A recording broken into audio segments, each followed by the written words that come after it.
एक समय की बात है। एक गांव में मोहन नाम का एक नौजवान रहता था।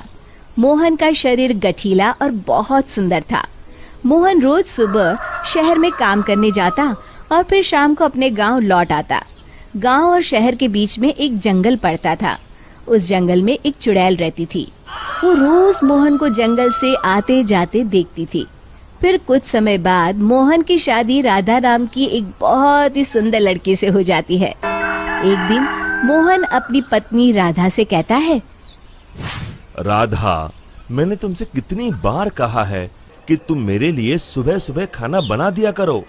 मैं रोज काम पर देरी से पहुंचता हूँ। मैं क्या करूँ जी, सारा दिन घर के काम करके मैं तो थक जाती हूँ, इसलिए मुझसे सुबह जल्दी नहीं उठा जाता। सुनो जी, मैं तो कहती हूँ क्यों ना हम अपने घर में एक नौकर रख लें। अरे भाग्यवान, अभी हमारी इतनी आमदनी नहीं है कि हम कोई नौकर रख सके। कल से मैं सुबह खाना खुद बना लिया करूँगा।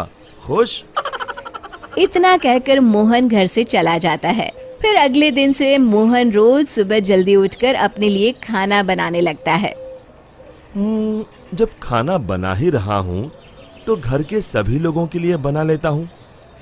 फिर मोहन रोज सुबह सबके लिए खाना बनाता और शहर में काम करने चला जाता।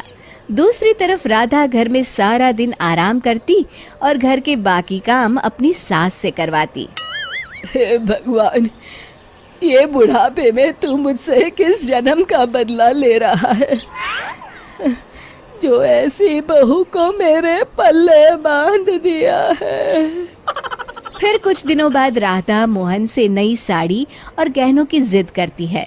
मोहन उसे समझाने की कोशिश करता है कि वो अभी ये सब खरीदने में असमर्थ है, लेकिन राधा नहीं मानती और राधा के रोज रोज के नखरों से तंग आकर मोहन गुस्से में घर से निकल जाता है। कब वो जंगल में पहुंच जाता है उसे भी पता नहीं चलता। तभी एक चुड़ैल की नजर मोहन पर पड़ती है। अरे, मैं तो घर से बहुत दूर आ गया हूँ। ओहो, रात भी बहुत हो गई। घर में सब परेशान हो रहे होंगे। फिर मोहन वापस अपने घर की ओर चल पड़ता है। चुड़ैल भी मोहन का पीछा करते करते उसके घर तक पहुंच जाती है। फिर मोहन अपने घर पहुंचकर दरवाजा खटखटाता है। तभी उसकी राधा दरवाजा खोलती है। उसके चेहरे की मुस्कान देख मोहन को थोड़ी हैरानी होती है। फिर राधा कहती है, मुझे माफ कर दीजिए जी, मुझसे गलती हो गई। मैं भूल गई थी कि औरत का असली गहना उसका पति होता है। आगे से मैं आपको कभी नाराज नहीं करूंगी। राधा को अपनी गलती का एहसास हो गया है। ये देखकर मोहन उसे माफ कर देता है। फिर अगले दिन से राधा रोज सवेरे उठकर मोहन के लिए खाना पकाती, घर के सारे काम करती, साथ ही साथ अपनी सास ससुर की खूब सेवा करती। अपनी पत्नी में आए इस परिवर्तन को देख मोहन की खुशी का ठिकाना नहीं रहता। एक दिन राधा की सास राधा से कहती है, बहू, आज मैंने घर में हवन रखा है। बाबा जी किसी भी वक्त आते होंगे, तो सब तैयारी करके रख दे। जी माँ जी। फिर थोड़ी देर बाद बाबा जी अपने चेले के साथ उनके घर पर आते हैं। अलख निरंजन, आइए आइए बाबा जी, मैं आपका ही इंतजार कर रही थी। फिर बाबा जी हवन की तैयारी शुरू करते हैं और मोहन और राधा को हवन में बैठने के लिए कहते हैं। मोहन तो वहां आकर बैठ जाता है, लेकिन राधा वहां आने से मना कर देती है। तब मोहन राधा से कहता है, अरे भाग्यवान, अचानक तुम्हें क्या हो गया? तभी बाबा जी को राधा पर कुछ संदेह होता है। अलख निरंजन, माँ जी, तुम्हारे बहू के हाव भाव देखकर मैं पहले ही समझ गया था कि इसके अंदर किसी चुड़ैल का वास है।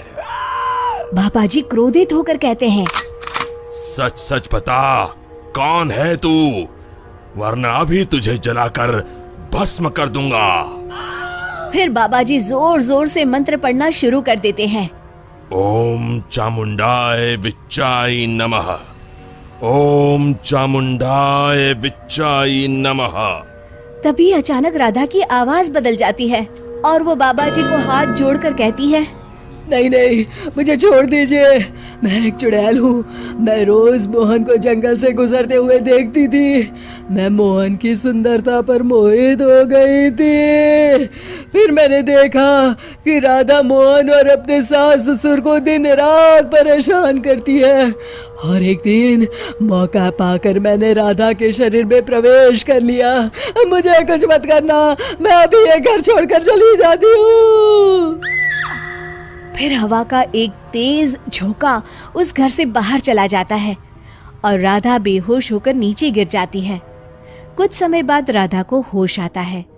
सारी असलियत जानने के बाद राधा को अपनी गलती का एहसास हो जाता है।